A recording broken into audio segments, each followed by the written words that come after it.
পরিচয় পাবলিকে অ্যানাউন্স করার পর থেকে আলহামদুলিল্লাহ মোটামুটি আমরা যে হলে ছিলাম, যে ডিপার্টমেন্টগুলোতে ছিলাম বা পুরো ইউনিভার্সিটিতে যে কানেক্টিভিটি ছিল সেদিক থেকে সবার দিক থেকে অলমোস্ট আমরা পজিটিভ ফিডব্যাক পাচ্ছি আর কি। দেখেন, আমি বেশ কয়েকবার ক্লিয়ার করেছি, আবারও ক্লিয়ার করছি।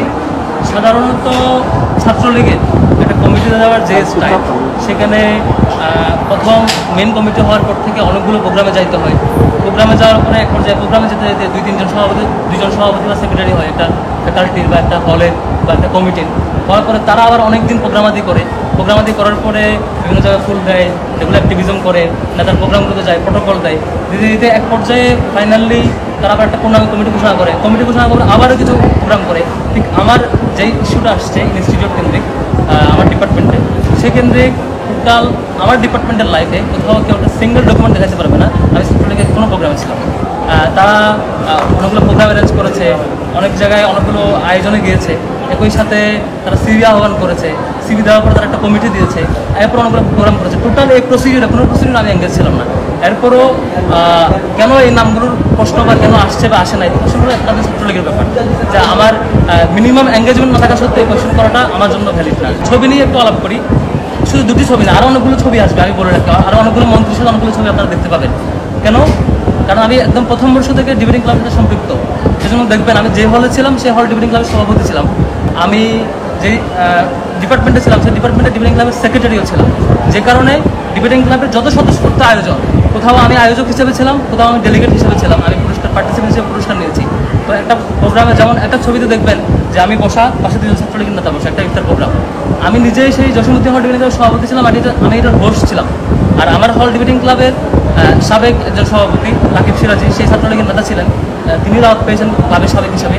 আর তানভীর হাসান সৈকত, তিনি দাওয়াত পেয়েছেন, সে হচ্ছে আমার হলেই থাকতেন এবং ছাত্রলীগ তখন খুঁজতেন। দাওয়াত পাওয়া আমার আয়োজনে, ডিবেটিং ক্লাবের আয়োজন, তখন ফুল ছবি দেখলে দেখবেন, ফুল ছবিতে এখানে আরও অনেকে ছিলেন ডিবেটিং ক্লাব বা বিভিন্ন পার্টি। আবার একটা ছবি দেখবেন আমি পুরস্কার নিচ্ছি সাবেক পররাষ্ট্রমন্ত্রীর কাছ থেকে, সেটাও ডিবেটিং ক্লাবের। আরেকটা ছবি দেখবেন আমি সৈকতকে ফুল দিচ্ছি, সেটাও ডিবেটিং ক্লাবের। যখন সৈকতের ছাত্রলীগের যখন সে সময়ের কমিটিটা হয়, কমিটি হওয়ার পরে দেখবেন যে হলগুলোতে বা সব জায়গায় বাঁধন, ডিবেটিং ক্লাব, কুইজ সোসাইটি সহ অন্যান্য যে সংগঠনগুলো থাকে, সামাজিক সংগঠন, এই সামাজিক সংগঠনের পক্ষ থেকে সাধারণত তাদেরকে ফুলের শুভেচ্ছা দেওয়া হয়। এটা খুবই স্বাভাবিক। আপনি সিঙ্গেল ছবির ব্যাখ্যা পাবেন গ্রুপ ছবির অ্যানালাইসিস করে।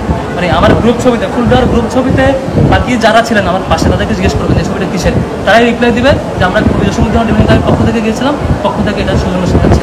আশা করি ছবির উত্তর দিয়েছে। টোটাল মুভমেন্ট নিয়ে অনেকগুলো কোয়েশ্চেন আসবে, আমি এক লাইনে যদি উত্তর দিই। এখানে এই আন্দোলনটা ছিল সাধারণ ছাত্রদের যেমন, এখানে অন্যান্য সকল দলের, সকল সংগঠনের নেতা এবং কর্মীরা যার দল এবং মতের পরিচয় করে গিয়ে যার যার সামর্থ্য অনুযায়ী এখানে এঙ্গেজ হয়েছে। ছাত্র শিবিরও তার যেটুকু রিসোর্স আছে, সক্ষমতা আছে, তার সক্ষমতা এখানে এঙ্গেজ হয়েছে। কোনটা কার প্ল্যান, কীভাবে না হয়েছে, এগুলো ক্রেডিট নেওয়াটা আমার মনে হয় বৈষম্যবিরোধী ছাত্র আন্দোলনের স্পেশালের সাথে যায় না। এখানে মূলত সবাই তার মত দল পরিচয় ভুলে গিয়ে সবাই একসাথে আন্দোলন করেছে, এটাই স্বাভাবিক। এবং আমরা এই স্পিডে থাকতে চাই। এখানে আমি কি করেছি, ওনার কী করেছে, এই অ্যানালিসিস অন্তত ছাত্র শিবির আমরা যাবো না আর কি। তবে আমরা যা করেছি সেটা আমাদের সাথে যারা সম্পৃক্ত ছিল তারা জানেন।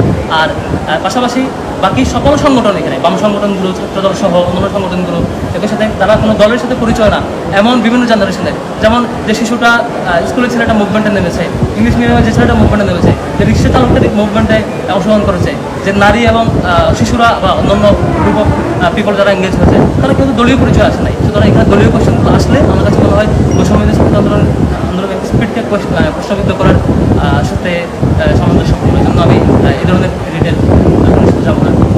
দেখেন, এটার সাথে আরও রেলেভেন্ট অনেকগুলো কোয়েশ্চেন আসবে। যেদিন কেন গোপন ছিলেন, এটাও একটা প্রশ্ন গেছে। তাই দুইটা প্রশ্নের মানে স্বাভাবিক উত্তর হচ্ছে, দেখেন ছাত্র শিবির 2009 সাল থেকে 2009-এর পরবর্তী যে সময়, 9 থেকে 14 যে পিরিয়ডে ছাত্র শিবির সারা দেশে ওপেনে কার্যক্রম করেছে। আপনি দেখেন তার পরবর্তী সময়েও ছাত্র শিবির টোটালি যেখানে সম্ভব ওপেন কার্যক্রম করার চেষ্টা করেছে। এখন প্রশ্ন হলো, কোনো ছাত্র সংগঠনের কেন্দ্রীয় সভাপতিকে 56 দিন রিমান্ডে দেয় আর কেউ কিছু বলে না।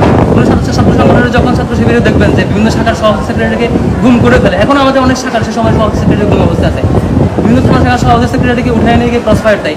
আমাদের শত ভাইকে ক্রস ফায়ার দিয়ে হত্যা করা হয়েছে। আমাদের শত দায়িত্বশীলকে বিভিন্ন মিথ্যা মামলা জর্জরিত করে রিমান্ডে নির্যাতন করা হয়েছে।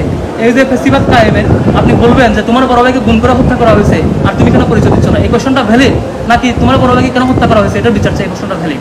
আপনার আমার আগের জেনারেশন পার 5-7 কমিটিকে দিনের পর দিন ক্রসফায়ার করে হত্যা করা হবে, আর পরের কোনো ছোট ভাই সে যখন পরিচয় এই হত্যার ভয়ে পেশ করতে পারবে না, তখন তাকে কোয়েশ্চেন করবেন যে আপনারা গোপন ছিলেন কেন। আমার মনে হয় এটা মজলুম একটা সংগঠনের উপর আরও বেশি জুলুম করা, এর সাথে আমার মনে হয় বিষয়টা এইভাবে আসে না। দ্বিতীয়ত যেটা আপনি দেখছেন যে শুধু শিবির সন্ধ্যায় বিশ্বযুদ্ধ হত্যা করেছে, একটা হিন্দু ধর্মের একজন ভাই, তাকে হত্যা করেছে শুধু শিবির সন্ধ্যায়। এই ধরনের একটা প্রিন্সিপাল কায়েম হয়ে যাওয়ার পরে তার স্টেক হোল্ডার কিছু বলে না, বরং যে তার লাইফকে বাঁচানোর জন্য হয়তো পরিচয় দিতে পারে, তার ফ্রিকোয়েন্টলি অনেক জেনারেশন নিহত হওয়ার পরে তাকে উল্টা জুলুম করবেন, তাকে কোয়েশ্চেন করবেন। আমার মনে হয় এটা একটা চূড়ান্ত পর্যায়ে মজলুমের উপর আবার নতুন করে জুলুম করা। আশা করবো এই ধরনের জুলুম কেউ করবেন। হামলা মামলা থেকে বাঁচার জন্য সবাই, শুধু আমরা না, সবাই যে কেউ যেভাবে তার প্রোডাক্টিভ স্টেপগুলো নেওয়া যাবে সেভাবে নিয়েছে। বেশি কিছু নতুন কিছু বলার মতো রিলেভেন্ট কোয়েশ্চেন আসছে যে ছাত্রলীগের সাথে শিবির ছিল, এই ধরনের ক্রাইমের সাথে যারা জড়িত তারা এই হবে। আমি স্পষ্ট অ্যানাউন্স করছি, আমরা অলরেডি বলেছি, সেটা হলো ফেসিবাদ ক্রাইমে ছাত্রলীগ যে ধরনের ঘৃণ্য কার্যক্রমে জড়িত ছিল তার প্রত্যেকটা বিচার হওয়া দরকার, এবং যত ভিকটিম আছে তারা আইনি প্রক্রিয়া যাবে। আমরা এটা আশা করছি, কোনো ভিকটিম যদি ফেসিবাদী ছাত্রলীগের আচরণের বিরুদ্ধে মামলা করতে গিয়ে আইনি সহায়তা চায়, আমরা ছাত্র শিবির তার সর্বোচ্চ সাপোর্ট দেব। কোনো সন্ত্রাসী, কোনো এই ধরনের ফেসিবাদ কার্যক্রমে জড়িত কোনো অপরাধী পার পাবে না, এটা আমরা এটার বিরুদ্ধে স্ট্যান্ড নেব। আমরা আশা করবো, আমরা যদি স্ট্রংলি বিশ্বাস করি, ফেসিবাদ বিরোধী ছাত্র আন্দোলনে যেমন এই বৈষম্যবিরোধী ছাত্র আন্দোলনে আমরা যেমন একসাথে কাজ করেছি, সামনে ক্যাম্পাসগুলোতে যে কোনো শিক্ষা আমরা একসাথে কাজ করবো। প্রথম কোয়েশ্চেন হইল ছাত্র রাজনীতির ব্যাপারে শিক্ষার্থীরা এখন বিরোধিতা করছে, আপনারা কেন এখন আসছেন, আবার এটার পক্ষে কেন স্ট্যান্ড নিচ্ছেন, এই মুহূর্তে কেন আসছেন? আর এটার সহজ বিষয় হচ্ছে এই যে টোটাল যে চিন্তা গঠন এখন ছাত্রদের মনে আছে, মন মানসিকতা, এটা কিন্তু ফেসিবাদ গত 10-15 বছর ধরে যে একটা নেগেটিভ দাঁড় করিয়েছে, সেটা একটা আউটপুট। বারবার যে একটা নেগেটিভ, যে ছাত্র রাজনীতি মানেই যে নেতা আজকের প্রটোকল দিতে হবে, ছাত্র রাজনীতি মানেই সিট কে পাবে এটা আমি ডিফাইন করে দেবো, ছাত্র রাজনীতি মানেই যে হচ্ছে যে কাউকে টর্চার করে না, কেউ বিরোধিতা করতে পারবে না। এই যে ছাত্র রাজনীতির সমীকরণ, এটা কিন্তু আসলে ছাত্র রাজনীতির মূল সমীকরণ না।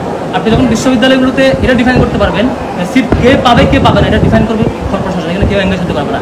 কোনো শিক্ষার্থীর গায়ে হাত তুলতে পারবে না, হাত তুললেই বিশ্ববিদ্যালয় প্রশাসন এটার বিরুদ্ধে অ্যাকশন নেবে।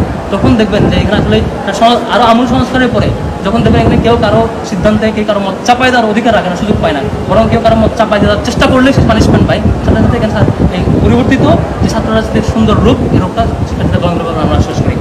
এদিকে একটা প্রশ্ন আসছিল যে অনেক ছাত্র সংগঠনরা সম্ভবত আগে একমত হয়েছিলেন। রেলিভেন্ট প্রশ্ন হচ্ছে, আপনারা একটু পরে করবেন, সেটা অ্যান্সার করে দিই যে পরিবেশ পরিষদ নিয়ে একটা আলাপ আসছে, যে পরিবেশ পরিষদ শিবিরকে নিষিদ্ধ করছিল। দেখেন বিশ্ববিদ্যালয়ের অধ্যাদেশ অনুযায়ী, যে অধ্যাদেশ ইউনিভার্সিটি চলে, কাউকে হ্যাঁ বলো অথবা না বলো অথরিটি 3টা।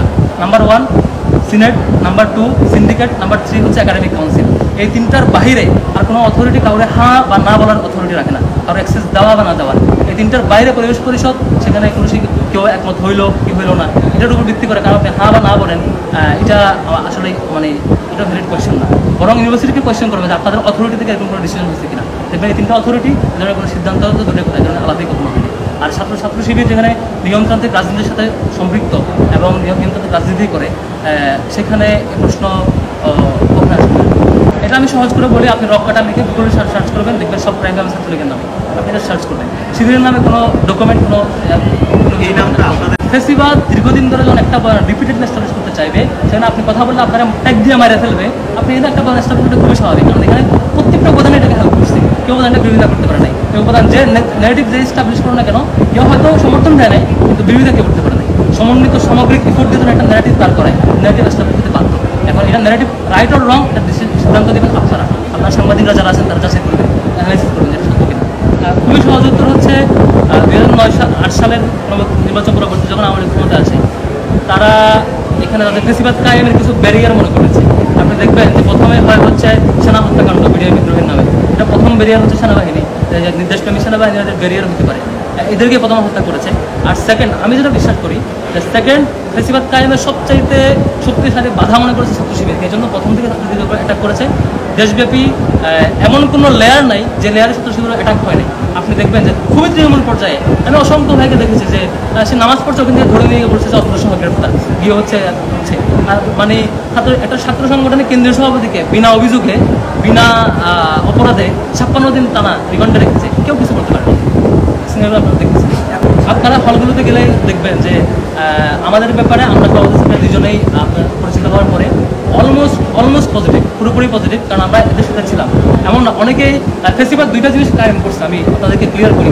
একটা হচ্ছে শিবিরের ব্যাপারে একটা ভীতি তৈরি করছে, একটা শিবিরকে প্রথম যেটা করেছে শিবিরের সকল অফিস, কেন্দ্রীয় অফিস থেকে ওয়ার্ড অফিস পর্যন্ত, উপশাখা অফিস পর্যন্ত সকল অফিস সিলগালা করে লক করে দিয়ে শিবিরকে কাজ করতে দেয় নাম্বার 1। নাম্বার 2 হচ্ছে জনগণকে বিকাশ করা পরে নাম্বার 2 হচ্ছে শিবিরের ব্যাপারে একটা শিবির ভীতি তৈরি করেছে, শিবির ফোবিয়া তৈরি করার চেষ্টা করেছে। আমাদের অ্যানাউন্সমেন্টের পরে, আমাদের পরিচয় আসার পরে শিক্ষার্থীরা বরাবরের মতো এই পুরো বয়ান একেবারে ভেঙে গেছে, কারণ আমি তো তাদের সাথেই ছিলাম, আমি তাদের সাথেই হলে ছিলাম। আমার ব্যক্তিত্ব, আমার আচরণ দীর্ঘ 5 বছর কুটে কুটে যারা অ্যানালাইসিস করার সুযোগ পেয়েছে, তারা নতুন করে কিছু ভাববার সুযোগ নেই, তারাই ফিডব্যাক দিচ্ছে। অলরেডি যে আমাদের আত্মপ্রকাশটাই, আমাদের ব্যাপারে যে প্রকাশিত হওয়াটাই একটা বড় উদ্যোগ। আপনারা দেখতে পাচ্ছেন অলরেডি ঢাকা ইউনিভার্সিটিতে আপনি যদি সার্ভে করেন, অলমোস্ট 90%, আমি বলি, আমি 100% বলবো, 90% পজিটিভ ফিডব্যাক পাবেন যে আমাদের ব্যাপারে, আমাদের ব্যক্তিত্বের ব্যাপারে, সাংগঠনিক ব্যক্তিদের ব্যাপারে যে এতদিন যে বয়ান ছিল এটা মিথ্যা হিসেবেই সবাই রিসিভ করেছে। এতদিনের ফেসিবাদের প্রতিষ্ঠিত বয়ান এটা একটা মানে উদ্দেশ্য প্রণোদিতভাবে একটা টার্গেটেড ভুল ব্যাখ্যার একটা বয়ান হিসেবে নিষিদ্ধ। কোনো কর্মসূচি থাকবে কিনা আমরা অ্যানাউন্স করবো ইনশাআল্লাহ। কমিটি গঠনের প্রক্রিয়া, এটা খুব দারুণ কোশ্চেন করেছেন। এখানে খুবই ক্লিয়ার করি, দেখেন অন্যান্য ছাত্র সংগঠনগুলোর ক্ষেত্রে ছাত্রলীগ কিংবা ছাত্রদল, ছাত্রলীগ কিংবা ছাত্রদলের ক্ষেত্রে কমিটিতে কে হবে, কমিটিতে কে আসবে, এই অ্যানাউন্সমেন্টের তাদের একটা অর্গানাইজেশন দাঁড়িয়ে বলেন যে অমুক সভাপতি হবে, অমুক সেক্রেটারি হবে, ছাত্র শিবিরের কমিটি অ্যানাউন্স কিংবা ডিজলভ করার অথরিটি শিবিরের নিজের, ছাত্র শিবিরের অধীনস্থ যে ম্যান পাওয়াররা থাকে, যে জনশক্তিরা থাকে, তারাই ডিসাইড করে তাদের সভাপতি কে হবে, তারাই মতামত দেয়, ব্যক্তিত্ব বিবেচনায়, তাদের ক্যাপাসিটি বিবেচনায় তারাই মতামত দিয়ে ডিফাইন করে যে আমাদের অমুককে আমরা সভাপতি হিসেবে চাই। এখানে আর কোনো আমাদের এটা ছাত্র শিবির একটা মানে স্বাধীন সংগঠন, তার নিজস্ব একটা গঠনতন্ত্র এবং নিজস্ব একটা ফ্রেমওয়ার্ক আছে, এটা ওপেন, আপনারা অনলাইনে সার্চ করে পাবেন, সেই অনুযায়ী কাজ করে। এখানে আর কারো কোনো অথরিটি নেই, কেউ এখানে বলতে পারে না কমিটি অ্যানাউন্স কিংবা ডিজলভ করা। কমিটি অ্যানাউন্স কিংবা ডিজলভ পুরোটাই ক্যাপাসিটি তার অধীনস্থ ম্যান পাওয়ার তার দায়িত্বশীলকে বা নেতাকে যেভাবে দেখেছে সেটা অ্যানালাইসিস করে তাদের মতামতের ক্ষেত্রে তার দায়িত্বশীল নির্ধারণ করে। আইন কখনো কোনো ব্যক্তি বা কোনো গ্রুপ অফ স্টুডেন্ট কাউকে মানে ফ্লোর দেওয়া, কাউকে অ্যাক্সেস বন্ধ করার অথরিটি রাখে না। এটা অথরিটি একমাত্র প্রশাসনেরই এটার আইনি অধিকারপ্রাপ্ত ব্যক্তির উপরে। আর এর বাইরে যেগুলো আইনি প্রচেষ্টা, এগুলো এই যে মব জাস্টিসকে যেন আপনারা বিরোধিতা করেছেন না, এটার মূল্য এখানে বাকি কেউ এখানে হা না বলার অথরিটি রাখে না, এটা নিঃসন্দেহে তারাও একমাত্র। দ্বিতীয় হচ্ছে ছাত্রদেরকে গ্রহণ করবে কিনা সেটি শিক্ষার্থীরা বলবে। আমরা শিক্ষার্থীদের রেসপন্স চাইতে পারি, শিক্ষার্থীরা ছাত্রছাত্রীকে গ্রহণ করবে কি করবে না, নাকি বয়কট করবে, তাদের আন্দোলনটা সকল মতে, সকল দলের তার মত, দল, বর্ণ, ধর্ম পরিচয় ভুলে গিয়ে তাদের আন্দোলন। এখানে একক কোনো কারো কারো অ্যাক্টিভিজম সাজার সুযোগ নেই। এখানে সবার মধ্যে, সবার কমন টার্গেটে সবাই একাডেমি মিলিত হয়েছে। আন্দোলন ছিল কোটা আন্দোলনের পরবর্তী অনেকে যখন শহীদ হয়েছে, তারপর এটা সরাসরি পরবর্তীতে এটার ওই শহীদদের এর রক্তের বদলা নেওয়ার বিচার চেয়ে আন্দোলন। তাও যখন বিচার চাওয়া হয়নি, এক পর্যায়ে এক দফা আন্দোলন চলে যায়।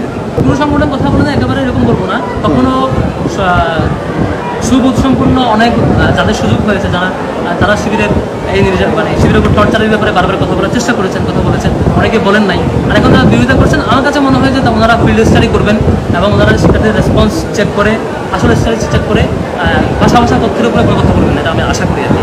এবং প্রত্যেক সংগঠনের নেতৃবৃন্দ লাস্ট ফেসিবাদ বিরোধী আন্দোলন যেভাবে সবার ব্যাপারে সুন্দর সৌহার্দ্যপূর্ণ সম্মতের মধ্যে দিয়ে মুভমেন্টে এসেছেন, সামনে সুবিধা আসবে, এটা আমি স্বাভাবিকভাবে আশা করতেই পারি, যেহেতু রিসেন্ট একটা মুভমেন্টে এই এক্সাম্পলটা আমরা পেয়েছি।